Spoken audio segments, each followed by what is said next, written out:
झिलिया गामમાં બનેલી ઘટનાને પગલે 8 પોલીસ કર્મચારીઓને સસ્પેન્ડ કરવામાં આવ્યા છે। આ મામલે કડક કાર્યવાહી કરવામાં આવશે। પાટણ જિલ્લાના ચાણસ્મા તાલુકાના ઝિલિયા ગામે એક ફાર્મ હાઉસ પર 15 થી 20 જેટલા શખ્સોએ હથિયારો સાથે હુમલો કરતા વિસ્તારમાં ચકચાર મચી ગઈ છે। હુમલાખોરોએ ફાર્મ હાઉસના ગેટ અને દિવાલ પર તોડફોડ કરી જાનથી મારી નાખવાની ધમકી આપી હતી। આ મામલે ચાણસ્મા પોલીસ મથકે 2 ફરિયાદ નોંધાઈ છે।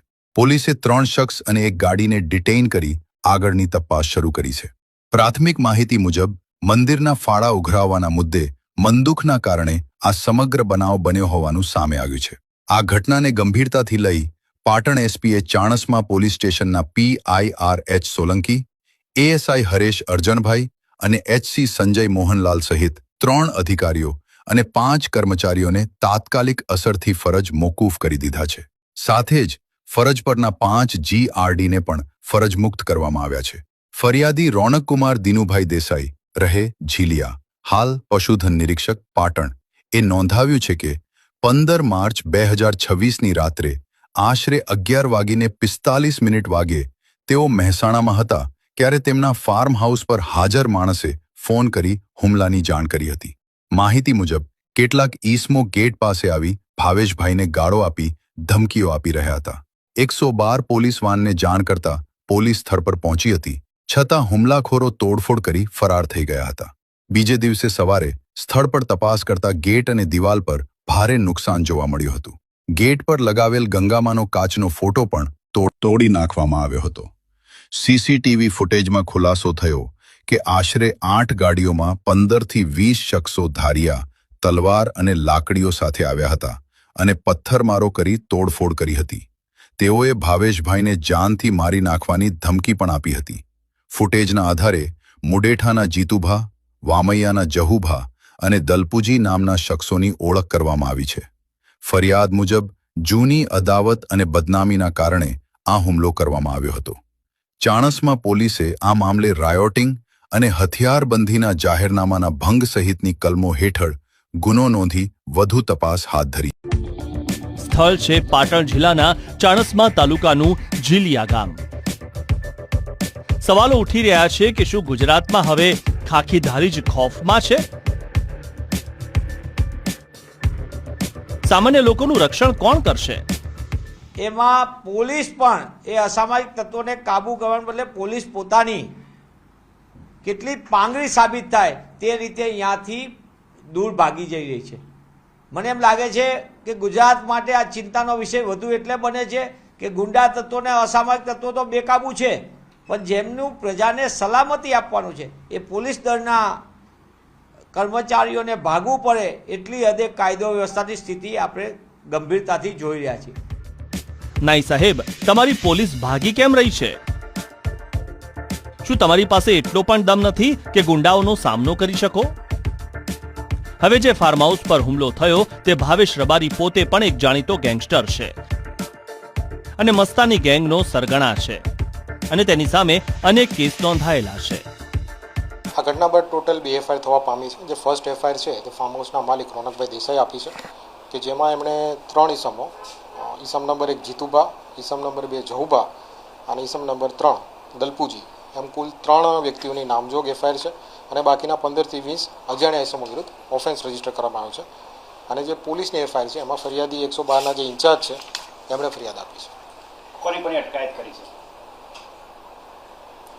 અત્યારે જે કોમ્બિંગ દરમિયાન જે 3 ઈસમો છે એને ડિટેન કરવામાં આવે છે, એની સાથે જે ગાડી છે એને પણ ડિટેન કરવામાં આવે છે। તે હુમલાખોરોમાં જીતુભા, દલપુજી અને જહુભા સહિત 15 થી 20 લોકો સામેલ હતા અને ઝઘડાનું કારણ મંદિરના ફાળાને લઈને જૂનું મંદુક। ઝિલિયાની અંદર જે બનાવ બન્યો છે અંગત અદાવત છે। મારે SP જોડે વાત પણ થઈ છે અને એમાંથી 3 આરોપીને પકડી પણ પાડ્યા છે અને 2 દિવસ અગાઉ જે મર્ડર થયું હતું એના પણ આરોપી તાત્કાલિક પકડ્યા છે। પરંતુ આરોપીને પકડ્યા પછી જે કાર્યવાહી થવાની છે એ તો લીગલ કાર્યવાહી છે, પરંતુ મને લાગે છે કે રાજની અંદર પોલીસનો કોઈ ડર રહ્યો નથી અને ડર ના હોવાને કારણે આ લોકો જે લુખ્ખા તત્વો છે બેફામ બન્યા છે। ઘટના બાદ 2 અલગ અલગ ફરિયાદો નોંધાઈ છે।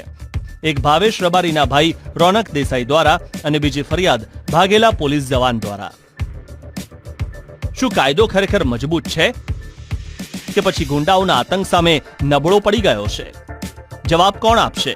ખાખીધારી પોલીસ કે સરકાર? શું છે હકીકત? તારીખ 15 માર્ચ 2026ના રોજ જીલિયા ગામના ભાવેશભાઈ દેસાઈની ચાણસ્મા પોલીસ સ્ટેશન ઉપર એક વર્દી આવેલી હતી કે એમના ફાર્મ હાઉસ ઉપર કેટલાક કિસ્સામાં હુમલો કરવા માટે આવનાર છે. આ વર્દીના આધારે ચાણસ્મા પોલીસ સ્ટેશનની 112ની ગાડી તાત્કાલિક ઘટના સ્થળ ઉપર પહોંચી ગઈ હતી.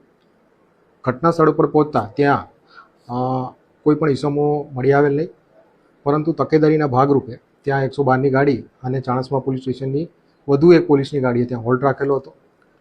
આ હોલ્ટના 15 થી 20 મિનિટ બાદ અચાનક 5 થી 6 ગાડીઓ અને કેટલાક ઇસમો પ્રાણઘાતક હથિયાર લઈને ત્યાં ધસી આવ્યા હતા. ઘટના સ્થળ ઉપર આવતા જ એમણે સ્ટોન પેલ્ટિંગ ચાલુ કરી દીધેલું હતું અને પોતાની સાથે રહેલા પ્રાણઘાતક હથિયાર લઈને ગાડીમાંથી ઉતરી ગયા હતા. આ જે ફાર્મ હાઉસના ગેટ આગળ જે સ્ટોન પેલ્ટિંગ કરતા હતા એ દરમિયાન એક પથ્થર પોલીસની ગાડીને પણ વાગ્યો હતો અને અત્યારે આ પરિસ્થિતિ જોતા પૂરતો પોલીસ ફોર્સ ના હોય, પૂરતા પોલીસ ફોર્સને લેવા માટે પોલીસની ગાડી ત્યાંથી નીકળી હતી અને જ્યારે પોલીસની ગાડી પરત આવી ત્યારે ઘટના ઉપર આ જે ઇસમો હતા એ મળી આવેલ નહોતા, પરંતુ આ ગુનાની ગંભીરતાને ધ્યાનમાં લેતા પોલીસે કોમ્બિંગ દરમિયાન આ જે ઇસમો હતા એમાંથી 3 ઇસમોને ડિટેન કરેલા છે, એક ગાડી પણ ડિટેન કરેલી છે અને આ સમગ્ર ઘટનાને બાદ જે ફરિયાદીની ફરિયાદ છે એના આધારે કુલ 3 નામજોગ આરોપી અને 15 થી 20 અજાણ્યા ઇસમો વિરુદ્ધ રાયોટિંગ અને જીપી એક્ટની રિલેવન્ટ સેક્શન અંતર્ગત ઓફેન્સ રજીસ્ટર કરવામાં આવ્યો છે. આ સમગ્ર ઘટના દરમિયાન પોલીસ જ્યારે પોતાની ફરજ ઉપર હતી ત્યારે એક પથ્થર એમની ગાડીને પણ લાગતા ફરજ રૂકાવટનો ઓફેન્સ પર રજીસ્ટર કરવામાં આવ્યો છે. તો આ ઘટના બાદ ટોટલ 2 એફઆઈઆર કરવામાં આવી છે. એક એફઆઈઆર છે તે ફાર્મ હાઉસનો માલિક છે રોનકભાઈ દેસાઈ એણે આપી છે અને બીજી એફઆઈઆર છે જે 112ના ઇન્ચાર્જ શ્રી છે એમણે આપેલી છે. આ રીઝન શું હતું સાહેબ આ ઝઘડા? આ જે ઝઘડો છે અથવા જે પણ આ જે ઇન્સિડન્ટ બન્યો છે એમાં પ્રાથમિક તપાસ દરમિયાન એવું જાણવા મળ્યું હતું કે જીલિયા ગામે એક રામાપીરના મંદિરનું નિર્માણ થવા જવાનું છે અને આ નિર્માણ દરમિયાન જે ફાળો ઉઘરાવવાની બાબત હતી એ બાબતે ભાવેશભાઈ દેસાઈ અને જીતુભાઈ છે એની વચ્ચે જે મંદુક થયેલું બોલાચાલી થયેલી હતી એના બાદ પ્રત્યાઘાતના ભાગરૂપે આ સમગ્ર ઘટના બનવા પામી હતી.